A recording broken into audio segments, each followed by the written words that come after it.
मसीह जितेबाला जगह अधिग्रहण है डिफेन्स से दिन से संग्राम कर आसुले जे तांकर जगार न्याय दाबी पूरण हम समयानुक्रमे गत सरकार भितर जेतिकी हो पारी किंतु बड़ दाबी तांकर थिला जे आमे जो माटी रे बंचू से माटीर अधिकार हिसाब रे आमे गरीब नुलिया लोक सकाळू समुद्र को गले माछ मारी आमे जीवन जीविका अर्जन करूचु आमर न्याय दाबी दियंतु। आज समय आसीची माननीय मुख्यमंत्री ऐतिहासिक निष्पत्ति तथा रेवेन्यू मिनिस्टर सुरेश बाबू विभूति बाबू तांकर कैबिनेट कलीग एंड आमर सबु विधायक एंड ऑल ऑफिशियल्स आज ओडिशा सरकार आज आपण पाखरे समस्ते आज अच्छा 6 वर्ष है से विलेज बसीची ए पर्यंत पट्टा हो पारुनी आमर गोटे आमर गुड़ाए जगह जो नेसेसिटी हुए जिले में मुझे देखी गोचर लैंड को आम कन्वर्ट कर गवर्नमेंट जगह दिखाई किंतु 150 वर्ष है गोटे जगह गाँव रही डिफेन्स अख्तियार कलापर से एक्सेस भी बड़े बड़े डिफिकल्ट हो आड़ताड़े बुली गोटे विलेज अच्छी से बारियल ग्राउंड भी ना ये आमर नुआ गलाबंध अच्छी तांकर भी मिनिमम जगह भी नहीं डेवलपमेंट प्रोजेक्ट जगह नहीं ये जो धबलेश्वर जगह आम जो अच्छा ये सॉइल कंजर्वेशन रही जगह 25 एकर जगह बर्तमान मते जहाँ लोक स्थानीय लोक कहते जे आर्मी वाला से माने बिना परमिशन रे अख्तियार करिसेंती जदि सेमिति करा जिवो लोकंकर अधिकार पई विधायक होंतु आमर एमपी आम एमपी अच्छु आम सरकार अच्छी आलोचना माध्यम समाधान हो किंतु फोर्स देखी कले लोकंक मन भीतर गोटे शंका आसूची आम पई कहवा किए नाही मोर अनुरोध आम अनुरोध करछि माननीय मुख्यमंत्री को चिठी आकार रे जे यही 4टा पंचायत जो जो समस्या अच्छी सिविल और आर्मी डिस्प्यूट अच्छी विभिन्न विषय अच्छी ब्रह्मपुर में अच्छी ताको जो किसी आगे थिला किसी काम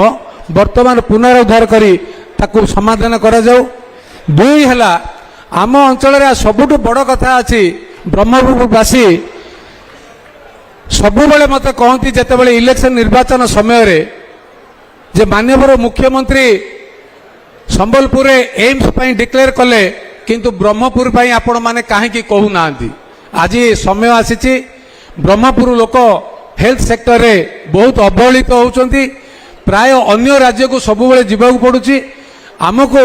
संबलपुर जेमिति आरडीसी डिविजन रे गुटे करिया गला मोर अनुरोध साउदर्न डिविजन रे ब्रह्मपुर हेडक्वार्टर यही जगार मध्य प्रस्ताव दियंतु आपण चेष्टा कले आम अंचल रे एम्स टा भी हेई परिबो। द्वितीय कथा ए कथा को आमर मते नड्डा बाबू कहले जे चीफ मिनिस्टर जरिए प्रस्ताव आसवा उचित। द्वितीय कथा मो कंसल्टेटिव कमिटी पोर्ट्स रही पोर्ट सेक्टर मध्य जेतेबेले मो शिप बिल्डिंग यूनिट पई चेष्टा कली कहली आमर मिनिस्टर एंड सेक्रेटरी को कंसल्टेटिव कमिटी मीटिंग रे से माने कहले जे शिप बिल्डिंग यूनिट आमर जो हुमा जगार हवा पई हेले माननीय मुख्यमंत्री चिट्ठी देले निश्चय आम करूँ ए कथा जवाब देइछन। मोर अनुरोध जे गंजाम जिलार जो दादन श्रमिक बहुत बाहर को जाउछंती तार समस्या समाधान पई सी बिल्डिंग यूनिट हेले लार्ज नंबर ऑफ आमर एम्प्लॉयमेंट हेई परिबो ए कथा को तांकर मोर अनुरोध आको ध्यान देबे तथा आमर जो गजपति जिले रे एसकेसीजी कॉलेज अच्छी जी कि कृष्णचंद्र गजपति जी प्रथम प्रधानमंत्री ओडिशार जी कि तांकर अवदान अतुलनीय ओडिशा पई आउ से भली जगार 1901 जेतेबेले जे प्रथम रेल लाइन आरंभ करथिले ओडिशा रे सेही जगार मध्य तांकर स्टेशन भी तांक नाँ रे नामित होलानी प्रथम ओडिशा रो हाई स्कूल सेठी प्रथम भल कॉलेज आमर जो एसकेसीजी कॉलेज से कॉलेज को यूनिटरी यूनिवर्सिटी पई गजपति बेला दाबी करिसंती। गजपति रे आयुर्वेदिक मेडिकल कॉलेज बदल रे एलोपैथी मेडिकल कॉलेज पई लोक कर अनुरोध रही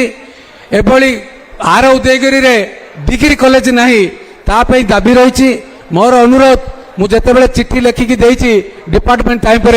तदानुरूप रखी आगामी दिन रे ए कार्यानुष्ठान कले तथा आ गोटे कथा अच्छी ये जो फिशरी मानकर आमर जेटी माने जो माउथ ओपन पाई मार्कंडी आमर